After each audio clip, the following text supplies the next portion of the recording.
stile Alfa Romeo è nata nel 46-7, subito dopo la guerra, come parte di reparto carrozzeria. Erano i tempi dove si cominciava a parlare di produzione in scala industriale. Invece dopo la guerra Alfa Romeo si è trovato con ingegneri, tecnici e operai altamente specializzati e non c'era più niente da fare. Allora si è deciso di riprendere questa attività principale automobile, poi negli anni 50, fine anni 50, ho ottenuto la sua autonomia proprio come centro stile Alfa Romeo. Qui potete vedere un po' di disegni, questi ingialliti sono disegni tecnici, mentre invece questi colorati, questi due, sono stati fatti a modello già esistente, infatti vedete che la prospettiva è perfetta.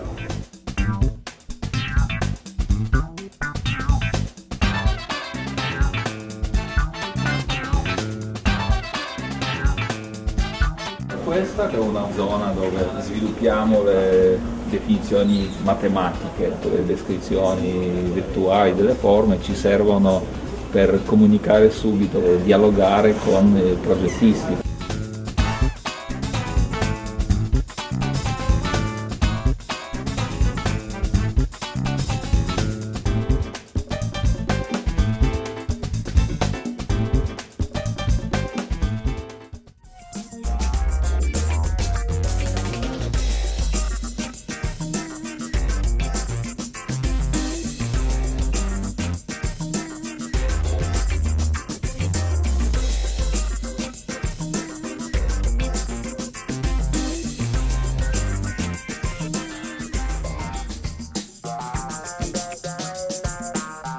Vi faremo vedere due reparti molto caratteristici.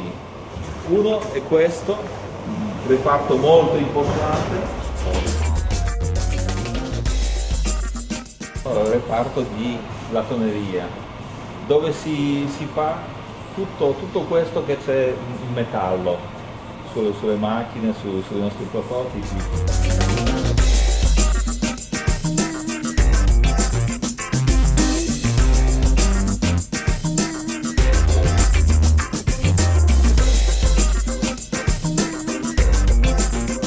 Un altro reparto un po' caratteristico, no? Qua siamo in grado di fare tutto quello che ha a che fare con gli interni, cioè i sedili, i pannelli porta, rivestimento interno, tutte le idee che abbiamo visto prima in zona colori.